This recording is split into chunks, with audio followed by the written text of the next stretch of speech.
Today we're counting down the top 10 Tom Cruise warning signs you shouldn't have ignored. It's been way too long. Come on guys, let's get started. Alright, number 10, The Lobbyist. It's no secret that Tom Cruise thought his latest movie, maybe wasn't going to be as successful as he wanted it to be. Now, we're not exactly sure what his box office goals were, numbers wise, but we're getting pretty niche here with the 7th movie in a franchise. First came out in 1996. Listen Tom, you are not Star Wars. We can't keep doing this. He definitely didn't stray away because Cruise lobbied top Hollywood executives over a phone call saying he really wanted to promote his film despite all the strikes going on with actors, writers, and stunt doubles. And I think there might be some greater issues at hand here. I haven't really been seeing much promo for Mission Impossible Dead Reckoning Part 1 anyway, so maybe things will be different in 2024 when Part 2 comes out. And yes, it will be the 8th Mission Impossible, and yes, it's said to be the last one, but I have a feeling Mr. Cruise won't be able to let go of the franchise. That just,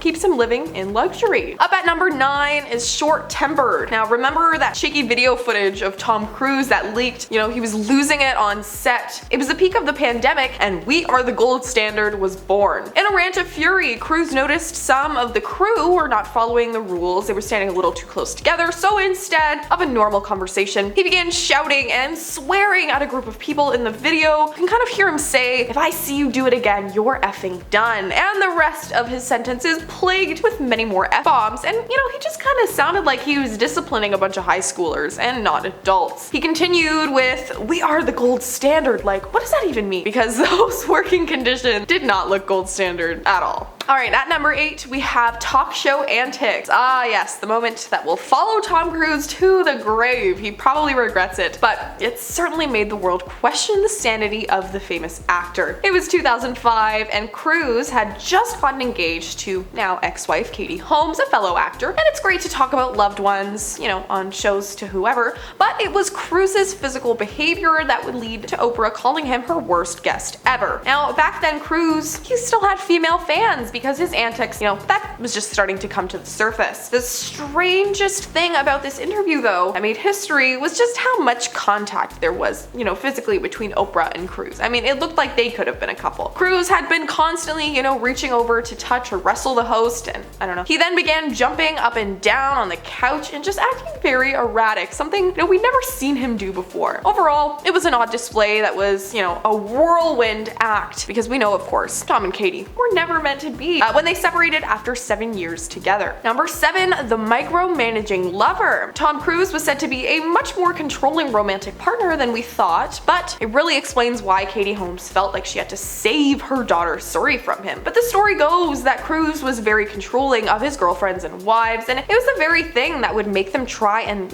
leave the relationship. When he was with Katie, he controlled when she could see her family and exactly what she was doing pretty much at all times. He was said to monitor her around the clock, and she wasn't really the first. Now, his other ex-wife, Nicole, he did leave her, but Nicole Kidman had suffered, a similar fate. She wasn't allowed to wear high heels when she was with him on the red carpet and whatnot because he didn't like that Kidman was taller than him. She expressed her joy of being able to, wear what she wanted after the divorce, and of course, looked thrilled in the photos of her coming out of finalizing the divorce. Next is number 6, the invisible parent. Tom Cruise is nowhere near being as involved with his kids as their mothers, which, some might say is expected of a father, but the reason he hasn't seen his daughter Suri in more than a decade is pretty terrifying. Now, if you know anything about the religious cult Cruise is involved in, well, you might know about all the terrible things they've experienced, such as a high number of people taking their own lives and the massive mistreatment of both men and women, but especially women. And I'm sure Suri's mother, Katie Holmes, caught on to this, a little too late, but just in time to create a new normal life for her daughter. Oh, and I also had no idea Tom had actually adopted a son and daughter with Nicole Kidman because he never talks about them. Interesting. And moving along to number 5, Thrice Divorced. Yes, the courageous actor has tied the knot with 3 separate women and has been in casual dating scenes since his most recent divorce, which was to Miss Holmes. His first wife, Mimi Rogers, was actually the one that got him into the religion that he practices today and has landed him in some hot water. Now, there's of course nothing wrong with getting divorced, but if you never learn your lesson and keep ruining people's lives with your rigid beliefs, well, that's another story. While he was married to Rogers in 1990, he explained one day, suddenly, that he wanted to become a celibate monk. He of course never ended up doing this, but hey, it was a pretty good excuse to make your wife want to leave you. Let's move on to number 4, no female fans. So back in the day when he starred in the original Top Gun and,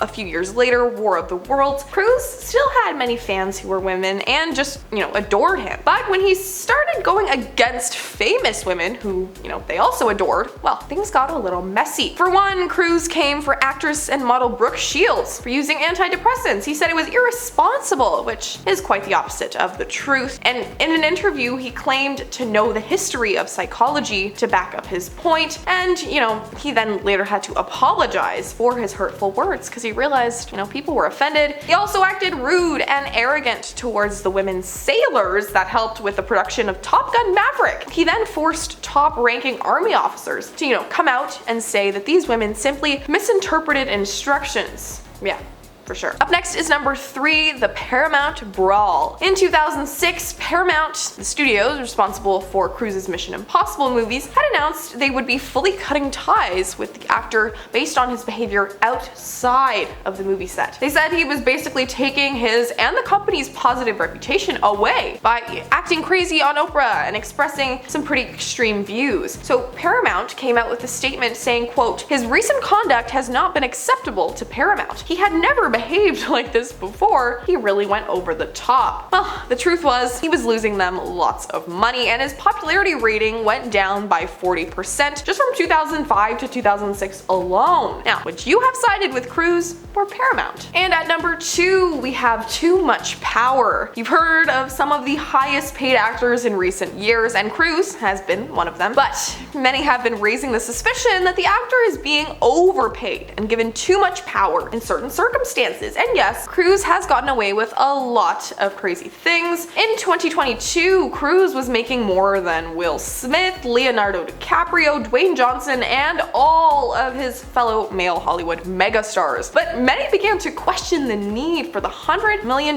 in 1 year and an estimated $1 billion in revenue over his entire career. Now, unfortunately, he's actually put a lot of this money into the infamous church he's a part of, $25 million to be exact, and he's not as keen on giving to the less fortunate, with charitable donations tallying up to about $5,000 per donation. And at number 1 is Converting the Beckhams. Tom Cruise once attempted to convert the Beckham family parents, David and Victoria, to his high-profit and controversial religion. Victoria and David Beckham are royals in the sports and fashion industries, but they were almost religious moguls in the world of the ultra-rich when Cruise made an attempt to lure them to the dark side. In 2007, it was common to see the famous couple out and about with Tom Cruise. Apparently, Cruise wanted David in the club so bad, he had a soccer field built on the premises of headquarters to woo Beckham into, joining him, but he still denied the offer. Yikes. And that takes us to the end of today's video. Thank you for joining me, and don't forget to subscribe so we can see you next time on Beyond the Screen.